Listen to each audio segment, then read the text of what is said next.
Olá, bom dia para você, seja muito bem-vindo a essa edição. Nós estamos ao vivo, agora são 10 horas em ponto pelo horário de Brasília e vamos juntos conferir os destaques do Brasil e do mundo desta segunda-feira. A gente começa essa edição falando de Brasília. O governo corre contra o tempo para aprovar 7 medidas provisórias que vencem na próxima quinta-feira.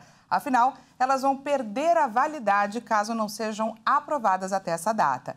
A prioridade do Planalto é aprovar a MP que reestruturou os ministérios. O relatório dessa MP descontentou o governo. Isso porque a comissão mista aprovou uma série de mudanças no texto, o que acabou esvaziando as pastas do meio ambiente e dos povos indígenas. Outra MP importante é a que institui o pagamento adicional do Bolsa Família. Além de conseguir os votos necessários para aprovação, o governo também se preocupa com a agenda cheia dos parlamentares. Isso porque nessa semana também será discutido o projeto de lei que estabelece o marco temporal para as demarcações de terras indígenas. E também serão realizadas reuniões das 3 CPIs em andamento na Câmara e da comissão mista que investiga os atos golpistas. E o Senado espera votar o projeto do novo marco fiscal após o feriado de Corpus Christi, na semana do dia 12 de junho. Com isso, a aprovação da proposta deve acontecer antes da reunião do Copom, que define a taxa básica de juros do país. O objetivo com a medida é interferir na redução da Selic. A previsão é do presidente do Senado, Rodrigo Pacheco.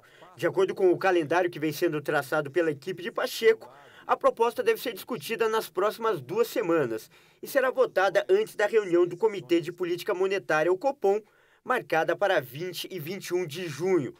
Assim, caso o senador aprove o novo arcabouço, daria um sinal concreto ao Banco Central e ao Copom para uma possível redução na taxa básica de juros, a Selic. Esse plano, no entanto, esbarra nos pedidos que senadores da oposição e da própria base de apoio do governo têm apresentado ao presidente do Senado. Pacheco deve decidir na semana que vem se o projeto do novo regime fiscal vai passar pelas comissões. Os senadores da oposição querem que pelo menos uma comissão analise o texto. O senador Davi Alcolumbre, que é apoiador do governo Lula, também demonstrou interesse que o projeto seja discutido na Comissão de Constituição e Justiça, da qual é presidente. A tramitação pelas comissões pode atrapalhar os planos de Pacheco, mas ainda há tempo suficiente para que o projeto seja aprovado antes do próximo Copom. E os presidentes dos 11 países que vão participar da Cúpula dos Líderes das Américas do Sul, que acontece amanhã em Brasília, já começaram a chegar aqui no Brasil. O presidente da Venezuela, Nicolás Maduro, desembarcou no país na noite de domingo. Você vê agora imagens dessa chegada. Nicolás Maduro chegou então acompanhado da sua esposa, Cília Flores. Ele foi recebido na base aérea pela embaixadora Gisela Padovan, que é secretária de América Latina e Caribe do Ministério das Relações Exteriores. Essa é a primeira vez que Maduro visita o Brasil desde julho de 2015, quando esteve aqui no país para a cúpula do Mercosul, realizada em Brasília, no governo da ex-presidente Dilma Rousseff. Maduro foi proibido de entrar no país pelo ex-presidente Jair Bolsonaro. A medida foi tomada em 2019, quando Bolsonaro rompeu com o país vizinho e retirou, inclusive, diplomatas de Caracas. A decisão foi revertida no dia 30 de dezembro de 2022. O presidente da Venezuela tem uma reunião marcada hoje com o presidente Lula e o encontro, então, vai marcar a retomada das relações entre os dois países. E agora vamos de destaque internacional. A Espanha teve as eleições antecipadas para o final de julho, após os resultados das municipais e regionais deste último domingo. O parlamento vai ser, então, dissolvido nesta segunda-feira. Vamos ver melhor. O presidente do governo da Espanha, Pedro Sánchez, anunciou nesta segunda-feira a antecipação das eleições legislativas no país para 23 de julho, depois da grande derrota do Partido Socialista nas votações municipais e regionais de domingo. O Conselho de Ministros vai se reunir durante a tarde para aprovar a medida, cuja publicação no Diário Oficial do Estado na terça vai resultar na dissolução do parlamento. A convocatoria formal das eleições A convocação formal das eleições vai ser publicada amanhã no Diário Oficial do Estado, de forma que as eleições vão ser celebradas no domingo, dia 23 de julho, de acordo com os prazos que a lei estabelece. Tomei essa decisão devido aos resultados das eleições celebradas no domingo. a la vista de los resultados de las elecciones celebradas ayer. A data limite para realizar as eleições era em dezembro e poucos acreditavam em uma antecipação, já que a Espanha vai ter a presidência da União Europeia no segundo semestre deste ano. Nas eleições municipais e regionais, os conservadores do PP retomaram prefeituras importantes dos socialistas, entre elas Sevilha e Valência, além de conquistarem a reeleição nos governos da cidade de Madrid. Os resultados também foram positivos para o partido de extrema-direita Vox, cujo apoio vai ser necessário para os conservadores em várias regiões. E o presidente da Turquia, Recep Tayyip Erdogan, de 69 anos, foi reeleito para o seu terceiro mandato neste domingo, após uma corrida eleitoral acirrada no segundo turno contra o líder da oposição.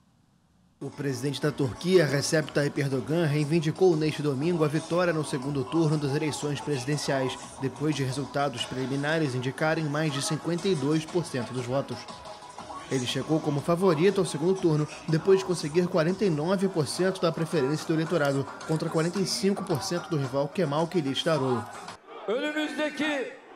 Gostaria de agradecer cada membro da nossa nação que novamente nos deu a responsabilidade de governar o país pelos próximos 5 anos com a escolha que fez.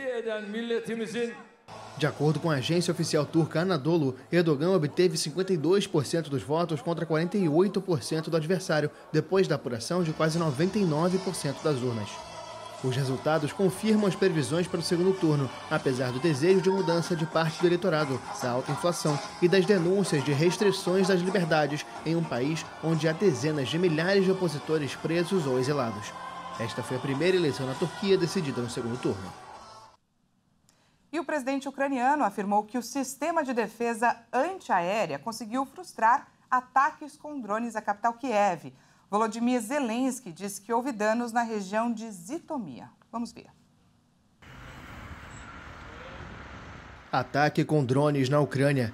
O presidente Volodymyr Zelensky garantiu neste domingo que a defesa antiaérea conseguiu repelir o bombardeio com drones mais importante contra a capital Kiev desde o início da invasão russa em fevereiro do ano passado. Hoje, o nosso país sofreu um dos maiores ataques russos com drones, 54 drones juntos. A maioria foi destruída. Infelizmente, houve impactos na região de Zitomir. Faremos tudo para restaurar o que foi danificado. De acordo com a Força Aérea da Ucrânia, a Rússia tinha o objetivo de atingir instalações militares e infraestruturas estratégicas. Os ataques deixaram 2 mortos e 3 feridos. O uso de drones pilotados à distância no conflito é cada vez mais comum, mas nas últimas semanas, o território russo também foi alvo de ataques deste tipo, no momento em que Kiev garante estar preparando uma contraofensiva para recuperar territórios ocupados por Moscou. E essa edição fica por aqui. Muito obrigada pela sua companhia. Como a notícia não para na Hit, daqui a pouco o Kleber Werneck chega com mais informações para você. É às 11 horas, não perca. Até mais.